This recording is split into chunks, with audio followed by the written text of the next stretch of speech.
Philip reportedly didn't have high hopes for Charles at first. It may seem hard to believe these days, but once upon a time, Prince Philip reportedly didn't have much hope for his son, Charles, to be king. The late Duke of Edinburgh allegedly had a difficult relationship with his eldest child. This was highlighted by conversations he had during the 1980s and 1990s about Charles's future as monarch. Prince Philip didn't think Charles was fit to be king. Writing in his biography, Philip, The Final Portrait, published in 2021, royal author Giles Brandreth revealed some details about Philip and Charles's relationship. Recalling discussions Philip had in the 80s and 90s, Brandreth claimed his friend Philip spoke about his eldest with a touch of exasperation in his tone, and often, too, a note of sarcasm. The Duke gave the impression that he would have liked his son to be more robust, less fey, Brandreth claimed. One incident dates back to 1986. Philip was given 3 pairs of carriage driving gloves as a gift from the Playing Fields Association. They were all in different colors. One pair was a garish lilac color. Holding, disdainfully, Philip reportedly remarked, "I think we'll give these to the Prince of Wales." Prince Philip's opinion of King Charles. Philip also allegedly felt Charles lacked the dedication necessary to make a good king, especially after Princess Diana's death.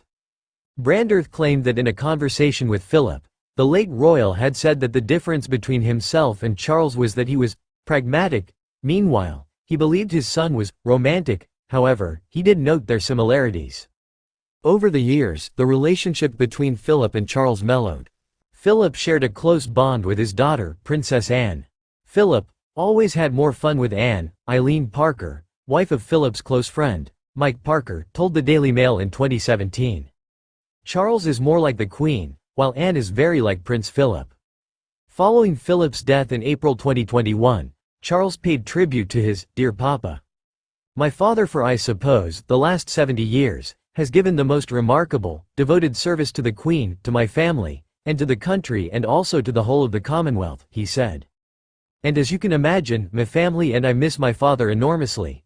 He was a much loved and appreciated figure, and apart from anything else, I can imagine he'd be so deeply touched by the number of other people here and elsewhere around the world and the Commonwealth who also, I think, share our loss and our sorrow.